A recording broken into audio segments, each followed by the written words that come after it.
ഇന്ത്യയിലും പാകിസ്ഥാനിലും പെടാതെ കിടക്കുന്ന ഒരു വിഭാഗം ആൾക്കാരുണ്ട്, പാക് അധിനിവേശ കാശ്മീരിലെ ജനങ്ങൾ. ഇപ്പോൾ ഇന്ത്യയിലെയും പാകിസ്ഥാനിലെയും കാര്യം എടുത്താൽ ഏറ്റവും അധികം ഒരു സുരക്ഷിതത്വം ഇല്ലാതെ ജീവിക്കുന്നവരാണ് അവരെന്ന് നമുക്ക് വേണമെങ്കിൽ പറയാം. അപ്പം അവിടെ ഈ തീവ്രവാദ പ്രവർത്തനങ്ങൾ കൂടുതലുള്ളത് കൊണ്ട് തന്നെ അവിടെയുള്ള ജനങ്ങൾ ഏറെ വിഷമിച്ചായിരിക്കും അവിടെ ഈ കഴിഞ്ഞ പാകിസ്ഥാൻ ആർമി ചീഫ് പറഞ്ഞു, ഈ POKയിലെ ജനങ്ങളിൽ അവർക്ക് വലിയ താല്പര്യമൊന്നുമില്ല എന്ന് അദ്ദേഹം പറയുകയുണ്ടായി. ഇപ്പോൾ ഈ ജമ്മു കാശ്മീരിലെ തെരഞ്ഞെടുപ്പ് ഈ സെപ്റ്റംബർ 18 നടക്കാനിരിക്കുകയാണ്. അപ്പോൾ ആ ഒരു സാഹചര്യത്തിൽ നമ്മുടെ രാജ്നാഥ് സിംഗ് പറഞ്ഞു അവരെ നമ്മൾ ചേർത്ത് നിർത്തുമെന്ന്. അതാണ് ഇന്ത്യ, എല്ലാവരെയും ചേർത്ത് നിർത്തുമെന്ന് പറഞ്ഞു. അപ്പോൾ ഇത് അവിടെ തീവ്രവാദ പ്രവർത്തനങ്ങൾ ഉള്ളതുകൊണ്ട് തന്നെ ഇത് ഇന്ത്യയെ മോശമായി ബാധിക്കുമോ, ഇന്ത്യയുടെ സുരക്ഷയെ ബാധിക്കുമോ എന്നൊരു സംശയം ഉണ്ട്. ഈ POK എന്ന് പറഞ്ഞാൽ അതായത് പാക് അധിനിവേശ കാശ്മീർ, അത് സത്യത്തിൽ ഇന്ത്യയുടെ ഭാഗം തന്നെയാണ്, ഇന്ത്യയുടെ ഒപ്പം ചേർന്നിട്ടില്ലെന്നേ ഉള്ളൂ. പക്ഷേ ആദ്യകാലം മുതൽ അത് പാകിസ്ഥാൻ അനുകൂലമായൊരു നിലപാട് സ്വീകരിക്കുന്ന ഒരു മേഖലയായിരുന്നു. അപ്പോൾ കാശ്മീർ എന്ന് പറയുന്ന സ്ഥലത്ത് വലിയ പുരോഗതിയൊക്കെ ഉണ്ടായപ്പോൾ ഇപ്പോൾ പാക് അധിനിവേശ കാശ്മീരുകാർക്ക് ഇന്ത്യയോടൊപ്പം ചേരാൻ ഭയങ്കര ഇഷ്ടമാണ്.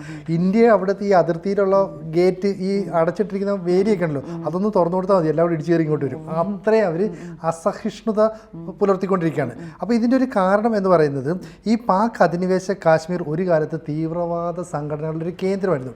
ഈ ലഷ്കർ-ഇ-തോയ്ബ പോലെയുള്ള 1000-ഓളം ഈ ലഷ്കർ-ഇ-തോയ്ബയുടെ തന്നെ തീവ്രവാദ ക്യാമ്പുകളുണ്ടായിരുന്നു. ഒരു 1000 ക്യാമ്പുകൾ അവിടെ പരസ്യമായി നടത്തിയിരുന്നു. അവരുടെ അന്നത്തെ ലക്ഷ്യം അവിടുത്തെ കൗമാരക്കാരെ പിടിക്കുക, എന്നിട്ട് അവർക്ക് ട്രെയിനിങ് കൊടുക്കുക, എന്നിട്ട് കാശ്മീരിലേക്ക് കയറ്റി വിടുക, എന്നിട്ട് അവിടെ കലാപം ഉണ്ടാക്കുക. ഇതായിരുന്നു കാലങ്ങളായി നടന്നുകൊണ്ടിരുന്നത്. അതുകൊണ്ടാണ് നമ്മൾ എല്ലായ്പ്പോഴും കാണുന്നത് പട്ടാളത്തിന് നേരെ കാശ്മീരിൽ അക്രമം, അല്ലെങ്കിൽ കാശ്മീരിൽ ബോംബ് പൊട്ടി ആളുകൾ മരിക്കുന്നു, ഹിന്ദുക്കളെ കൊല്ലുന്നു. ഇതൊക്കെ ചെയ്തത് ഈ പാക് അധിനിവേശ കാശ്മീരിലെ യുവാക്കളെ ട്രെയിൻ ചെയ്തിട്ട് ഇങ്ങോട്ട് കയറ്റി വിടുന്നതിലൂടെയായിരുന്നു. എന്നാൽ നരേന്ദ്രമോദി സർക്കാർ അധികാരത്തിൽ വരികയും ആർട്ടിക്കിൾ 370 എടുത്ത് കളയുകയും ചെയ്തതോടുകൂടി കാശ്മീരിൻ്റെ സ്വഭാവം മാറി. പണ്ട് പട്ടാളത്തിൻ്റെ ട്രക്കുകൾക്ക് നേരെ കല്ലും കമ്പും ഒക്കെ വലിച്ചെറിഞ്ഞ യുവാക്കൾ, കൗമാരക്കാരായ വിദ്യാർത്ഥികൾ, ആൺകുട്ടിയും പെൺകുട്ടിയുണ്ട്, അവരൊക്കെ ഇപ്പോൾ കോളേജിൽ പോയി, കാരണം വിദ്യാഭ്യാസ സ്ഥാപനങ്ങൾ തുടങ്ങി. അവർ ജോലിക്ക് പോയി, കാരണം പുതിയ ഇൻവെസ്റ്റ്മെൻറ്റ് വന്നിട്ട് പുതിയ തൊഴിൽ ഇടങ്ങൾ സ്ഥാപിച്ചപ്പോൾ കാശ്മീർ വീണ്ടും ഇന്ത്യയുടെ സ്വർഗമായി മാറി. അതെ, കാശ്മീർ സ്വർഗമായി മാറി. സ്വിറ്റ്സർലൻഡ് കഴിഞ്ഞാൽ ലോകത്തിലെ ഏറ്റവും മനോഹരമായ പ്രദേശം എന്ന് പറയുന്നത് ഏതാണെന്നറിയോ? ഈ പാക് അധിനിവേശ കാശ്മീരാണ്. എന്ന് പറഞ്ഞാൽ നമ്മൾ പറയുന്നത് കാശ്മീരാണ് നമ്മുടെ സ്വർഗം എന്ന് പറയുന്നത്, അതിനേക്കാൾ മനോഹരമാണ് പാക് അധിനിവേശ കാശ്മീർ. ഒരു സംശയം ചോദിച്ചോട്ടെ, ഈ ആൾക്കാരെ മാത്രം കൈമാറുമോ, അതേ ആ സ്ഥലത്തോടെ നമുക്ക് കൈമാറുമോ? അല്ല, ഇതിൻ്റെ പ്രശ്നം ഇപ്പോൾ ആർമി ചീഫ് അവിടെ നടത്തിയ ഒരു പ്രസ്താവനയാണ്. അവർ പറയുകയാണ്, നിങ്ങൾ ഈ പാക് അധിനിവേശ കാശ്മീരിലെ ജനങ്ങൾ മുഴുവൻ വിദേശികളാണ്, ഞങ്ങളുമായിട്ടൊരു ബന്ധമില്ല, നിങ്ങൾ മറ്റാൾക്കാരാണെന്നൊക്കെ പറഞ്ഞു. അവർക്ക് ഇത് കേട്ട് വലിയൊരു ഷോക്കില്ല. കാരണം എന്ന് പറഞ്ഞാൽ ഈ പാക് അധിനിവേശ കാശ്മീരിലെ ജനങ്ങൾക്ക് വേണ്ടി യാതൊന്നും ഈ പാകിസ്ഥാൻ സർക്കാർ ചെയ്യുന്നില്ല. അവിടെ ആവശ്യത്തിന് കറണ്ടില്ല, ഇന്ധനക്ഷാമമുണ്ട്. അപ്പോൾ ജനങ്ങൾ നരകയാതന അനുഭവിക്കുക. അപ്പോൾ ഇവരിപ്പം പാകിസ്ഥാനെ അംഗീകരിക്കുന്നില്ല. അവിടുത്തെ പാകിസ്ഥാൻ പട്ടാളക്കാരെ അവിടുത്തെ ജനത അടിച്ചോടിച്ചു. അപ്പോൾ അവർക്ക് എത്രയും പെട്ടെന്ന് ഇന്ത്യയോട് ചേരണം. കാരണം അവർ നോക്കുമ്പം ഈ കാശ്മീരിലെ തീവ്രവാദം, ഭീകരവാദം മുഴുവൻ തുടച്ചു നീക്കുന്നു. കാശ്മീരിന് വലിയ വികസനം വരുന്നു, പുതിയ സ്ഥാപനങ്ങൾ വരുന്നു, വിദ്യാഭ്യാസ നയങ്ങൾ വരുന്നു. അപ്പോൾ അവിടേക്ക് ടൂറിസ്റ്റുകൾ വരുന്നു. ഒപ്പം തൊട്ടടുത്ത സ്ഥലമാണ് ഈ പാക് അധിനിവേശ കാശ്മീർ എന്ന് പറയുന്നത്. ആ സ്ഥലത്ത് യാതൊരു വികസനവും ഇല്ല. പാകിസ്ഥാൻ തിരിഞ്ഞു നോക്കുന്നില്ല. അടുത്ത ദാരിദ്ര്യം. പാകിസ്ഥാൻ തന്നെ പട്ടിണിയിലല്ലേ?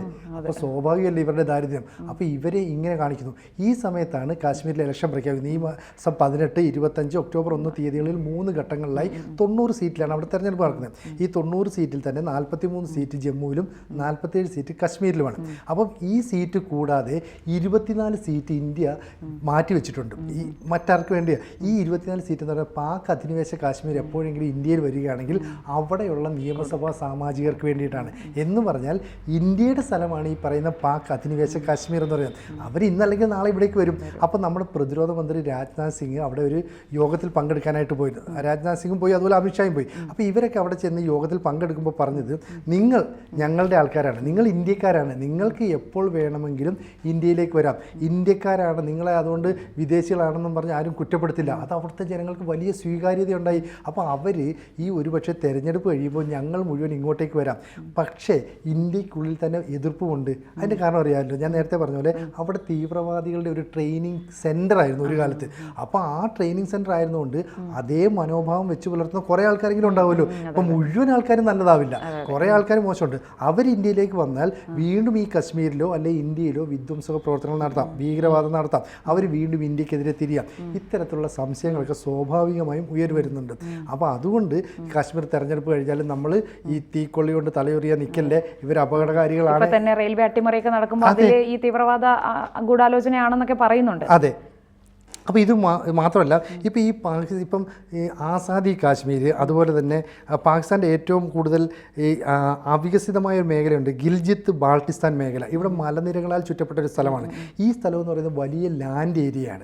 അപ്പം ഏതെങ്കിലും കാരണവശാൽ ഈ സ്ഥലങ്ങൾ ഇന്ത്യയുമായി കൂടിച്ചേർന്നാൽ നമ്മുടെ ജനസംഖ്യ വെച്ച് നോക്കുകയാണെങ്കിൽ അവിടെയൊക്കെ പോയി നമുക്ക് താമസിക്കാനും ഈ ജനസംഖ്യാ പ്രശ്നത്തിനൊക്കെ ഈ ഭൂമി ഇല്ല എന്നുള്ള പ്രശ്നത്തൊക്കെ വലിയ തോതിൽ പരിഹാരം കാണാമെന്നും പറയുന്നുണ്ട്.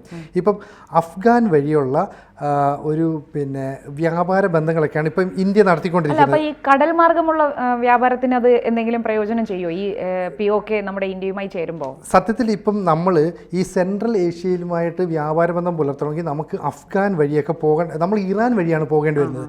ഈ പറയുന്ന ഗിൽജിത്ത് ബാൾട്ടിസ്ഥാൻ ഉൾപ്പെടെയുള്ള മേഖലകൾ നമ്മുടെ കയ്യിലേക്ക് വന്നാൽ നമുക്ക് അഫ്ഗാൻ വഴി ഈ സെൻട്രൽ ഏഷ്യയിലേക്ക് പോകാം. അപ്പോൾ വ്യാപാര ബന്ധം കുറച്ചുകൂടെ സുഗമമാവും. അപ്പോൾ കടൽ വഴിയും കര വഴിയുമുള്ള ഒരുപാട് വ്യാപാര ബന്ധങ്ങൾക്കൊക്കെ ഇത് സഹായകമാകും. അപ്പോൾ POK ചേർക്കുക എന്ന് പറയുന്നത് രാജ്യത്തിന് ഒരുപാട് ഗുണകരമായ കാര്യങ്ങളാണ്.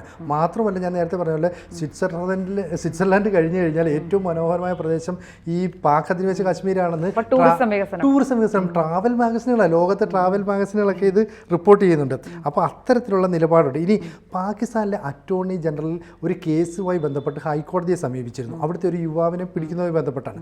അയാൾ ഈ പാക് ഒക്യുപ്പൈഡ് കാശ്മീർ, അതായത് അധിനിവേശ കാശ്മീരിൽ ഉൾപ്പെട്ടാണ്. അപ്പോൾ അയാളെ വിട്ടുകിട്ടണം എന്നെന്തോ പറഞ്ഞ് കേസ് കൊടുത്തു.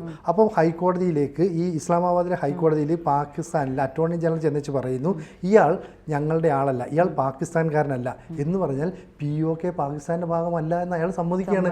അറ്റോർണി ജനറലാണ് സമ്മതിക്കുന്നത്. ഇത് ഒരു എഴുതപ്പെട്ട രേഖയാണ്. കാരണം ഇത്തരത്തിലുള്ള ഔദ്യോഗികമായ ഒരു രേഖ ഹൈക്കോടതിയിൽ ഒരു ഡോക്യുമെൻ്റായി മാറുകയാണ്. അപ്പോൾ ലോകരാജ്യങ്ങൾക്ക് പോലും പരിശോധിക്കുമ്പോൾ ഈ പാക് ഒക്യുപ്പൈഡ് കാശ്മീർ എന്ന് പറയുന്നത് പാകിസ്ഥാൻ്റെ സ്ഥലമല്ലെന്ന് ആ രാജ്യത്തെ അറ്റോർണി ജനറൽ ആ രാജ്യത്തെ ഹൈക്കോടതി അറിയിച്ചിരിക്കുന്നു.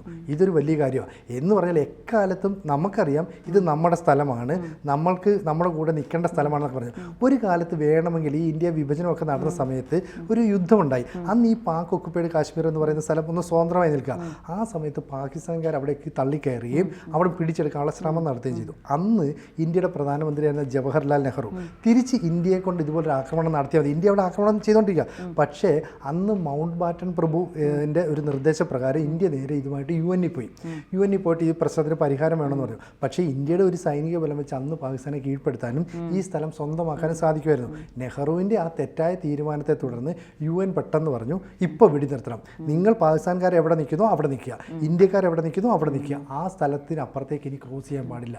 അങ്ങനെ ഒരു അതിർത്തി അവിടെ സൃഷ്ടിക്കപ്പെട്ടതുകൊണ്ടാണ് ശരിക്കും പറഞ്ഞാൽ ഈ നെഹ്റുവിൻ്റെ ഒരു മണ്ടത്തരം എന്ന് നമുക്ക് വേണമെങ്കിൽ സമാധാനം കാംക്ഷിച്ചുകൊണ്ടായിരിക്കില്ല. ഒരിക്കലും ആയിരിക്കില്ലല്ലോ. മറ്റൊരു കാര്യം സംശയം ചോദിക്കുന്നത്, ഈ പാകിസ്ഥാനെ സംബന്ധിച്ച് അവർ പിടിച്ചടക്കാൻ ആഗ്രഹിക്കുന്നവരല്ലേ? അതെ. ഇന്ത്യയുടെ അതിർത്തി ലംഘിക്കാൻ മാപ്പൊക്കെ അവർ അവരുടെ അതിർത്തി കൂടുതൽ വികസിപ്പിച്ചുകൊണ്ട് അവർ മാപ്പൊക്കെ ഇറക്കിയിട്ടുണ്ടായിരുന്നു എന്ന് കേട്ടിട്ടുണ്ട്. അപ്പം അങ്ങനെ വരുമ്പം ഈ ലാൻഡ് നമുക്ക് വിട്ടുതരുന്നതിന് പിന്നിൽ അവർക്ക് മറ്റെന്തെങ്കിലും ഉദ്ദേശം ഉണ്ടായിരിക്കും? സത്യത്തിൽ പാക് അധിനിവേശ കാശ്മീർ നമുക്ക് വിട്ടുതരികയല്ല ചെയ്യുന്നത്. പാക് അധിനിവേശ കാശ്മീരിലുള്ള ജനങ്ങൾക്ക് പാകിസ്ഥാനെ വേണ്ടാത്തതാണ്. കാരണം അവർക്ക് യാതൊരു സഹായം ചെയ്യുന്നില്ല. ഒരു ജനതയ്ക്ക് വേണ്ട അടിസ്ഥാന സൗകര്യങ്ങൾ പോലും നൽകുന്നില്ല. പാകിസ്ഥാനല്ല, ജനതയ്ക്ക് പാകിസ്ഥാനെ വേണ്ട. ആ ജനതയ്ക്ക് പാകിസ്ഥാനെ വേണ്ട. അപ്പോൾ പാകിസ്ഥാനെ വേണ്ടാത്ത ജനതയെ ഞങ്ങൾക്കും വേണ്ടാന്ന് അവർ പറയല്ലേ നിവൃത്തിയുള്ളൂ. കാരണം ഈ ജനത അവിടെ ചെന്നിച്ച് പറയുന്നത് ഞങ്ങൾക്ക് ആവശ്യമുള്ള സാധനങ്ങൾ താ, ഞങ്ങൾക്ക് ഇലക്ട്രിസിറ്റി താ, ഭക്ഷണം താ എന്നൊക്കെ പറയുമ്പോൾ ഞങ്ങൾക്ക് തരാൻ പറ്റുന്നില്ല, നിങ്ങൾ വിദേശികളാണെന്ന് പറയാണ്. അപ്പോൾ പാക് അധിനിവേശ കാശ്മീർ എപ്പോഴും ഞങ്ങൾ എന്തെങ്കിലും ഇനി ഇന്ത്യയുടെ കൂടെ ചേർന്നോളാം, ഞങ്ങൾ ഇന്ത്യക്കൊപ്പം നിന്നോളാം, കാശ്മീരിൻ്റെ വികസനമാണ് അവരുടെ ഒരു സ്വപ്നം. അപ്പോൾ അതുപോലെ ഈ മേഖലയും വികസിക്കുമല്ലോ എന്നുള്ളൊരു പ്രതീക്ഷ വെച്ച് പുലർത്തുന്നുണ്ട്. ഒപ്പം തീവ്രവാദത്തെ അല്ലെങ്കിൽ ഭീകരവാദത്തെ ഇഷ്ടപ്പെടാത്ത കുറേ ആൾക്കാർ അവിടെ ഉണ്ടല്ലോ. എല്ലാ ആൾക്കാരും മോശമാണ് നമുക്ക് പറയാൻ പറ്റത്തില്ല. പാകിസ്ഥാനിൽ നല്ല ചിന്താഗതിയുള്ള ഇന്ത്യക്ക് വേണ്ടി അനുകൂലമായി ചിന്തിക്കുന്ന ആൾക്കാരൊക്കെ ഉണ്ടാവും. അവർ ചിലപ്പോൾ അങ്ങോട്ടോ ഇങ്ങോട്ടോ മാറി ചിന്തിക്കും. അപ്പോൾ അവരുടെ എല്ലാം ചിന്താഗതി എങ്ങനെയും ഇന്ത്യയിൽ ഒന്ന് വന്ന് പിടിക്കണം, എങ്ങനെയും ഇന്ത്യയെ വന്നു ചേർന്നിട്ട് ഈ പറയുന്ന കാശ്മീരിനെ പോലൊരു വികസനം ഞങ്ങൾ ഞങ്ങൾക്കും ഉണ്ടാകണം എന്ന് ചിന്തിക്കുന്ന ആൾക്കാരാണ് കൂടുതൽ. അതിനു വേണ്ടിയിട്ട് എന്താണ് ചെയ്യാൻ കഴിയുന്നത്? അപ്പോൾ ഈ പറയുന്ന അമിത്ഷായും രാജ്നാഥ് സിംഗും അതുപോലെ ഇനിയിപ്പോൾ 14-ാം തീയതി നരേന്ദ്രമോദി പ്രധാനമന്ത്രി അവിടെ ചെല്ലുകയാണ്, തെരഞ്ഞെടുപ്പ് പ്രചരണത്തിനായി ചെല്ലുന്നത്. അവിടെയും ചെന്നിട്ട് അദ്ദേഹവും പറയുകയാണ്, ഇനി നിങ്ങളെല്ലാം ഞങ്ങളുടെ നാട്ടിലേക്ക് കൊണ്ടുവരും, അല്ലെങ്കിൽ നിങ്ങളെ പാകിസ്ഥാൻകാർ തള്ളിപ്പറഞ്ഞാലും ഞങ്ങളുടെ ആൾക്കാരാണെന്നുള്ള ചിന്ത ഞങ്ങൾക്കുണ്ട്, നമ്മളെല്ലാവരും ഒരുപോലെയാണ്. അപ്പോൾ ഇന്ത്യയുടെ ഒരു ചിന്താഗതി എന്ന് പറഞ്ഞാൽ എപ്പോഴും യുദ്ധത്തിനെതിരാണല്ലോ, എല്ലാ ആളുകളെയും സ്വീകരിക്കുക എന്നുള്ള ചിന്താഗതിയുണ്ട്. അപ്പോൾ പ്രധാനമന്ത്രിയും അങ്ങനെ ഒരു നിലപാട് സ്വീകരിക്കുകയാണെങ്കിൽ സ്വാഭാവികമായും ഈ പാക് അധിനിവേശ കാശ്മീർ അല്ലെങ്കിൽ അവിടുത്തെ ജനങ്ങൾ ഇന്ത്യയിലേക്ക് വരും. മാത്രവുമല്ല, ഈ കാശ്മീരിൽ സ്വതന്ത്രമായ ഒരു ഇലക്ഷൻ നടന്നാൽ, അതായത് ആക്രമണമൊന്നും ഉണ്ടാകുന്നില്ല, ഭീകരർ കടന്നുകയറ്റം ഉണ്ടാകുന്നില്ല, ഇനി കാശ്മീരിൽ പ്രശ്നമുണ്ടാക്കാൻ POKയിലെ ഒരു കൗമാരക്കാരനെ ഞങ്ങൾ അനുവദിക്കില്ല എന്ന് അവിടുത്തെ ജനതയും തീരുമാനിച്ചാൽ ഇന്ത്യയും അതിനെ ഒരുപക്ഷെ സ്വാഗതം ചെയ്തെന്നിരിക്കും. അതുകൊണ്ട് തന്നെ ഈ ഇലക്ഷൻ കഴിയുമ്പോഴേക്കും ഈ POK മുഴുവൻ ഒരുപക്ഷെ നമ്മുടെ രാജ്യത്തോട് ചേരും, അല്ലെങ്കിൽ ഇന്ത്യയുടെ ഭാഗമായി മാറും. അങ്ങനെയാണെങ്കിൽ ഈ പാക് ഒക്കുപ്പൈഡ് കാശ്മീരൊന്നും ആകത്തില്ല, കാശ്മീർ എന്നുള്ള രീതിയിൽ തന്നെ ഇന്ത്യയുമായി ചേരും. എന്തായാലും ഈ തെരഞ്ഞെടുപ്പ് കഴിയുന്നവരെ നമുക്കത് കാത്തിരിക്കേണ്ടി വരും. അതല്ല, അവിടെ ഉള്ളവരെന്തായാലും ഇസ്ലാം മത വിശ്വാസികളായിരിക്കുമല്ലോ, സ്വാഭാവികമല്ലേ. അപ്പം അവരെയാണ് നമ്മുടെ ഇന്ത്യ നമ്മോട് ചേർക്കാൻ വേണ്ടി സ്വാഗതം ചെയ്യുന്നത്. അതെ. അപ്പോൾ ഇവിടെ പ്രധാനമന്ത്രി നരേന്ദ്രമോദിക്കെതിരെയും BJPക്കെതിരെയും ഉണ്ടാകുന്ന ഒരു വലിയ ആരോപണമാണ് മുസ്ലിം വിരുദ്ധതയാണ് BJPയുടെയും മോദി സർക്കാരിൻ്റെയും മുഖമുദ്ര എന്ന് ഇവിടെ പറഞ്ഞു വരുത്തുന്നുണ്ട്. അപ്പം അതിന് നേരെയുള്ള ഒരു പ്രഹരമായിരിക്കില്ല അത്?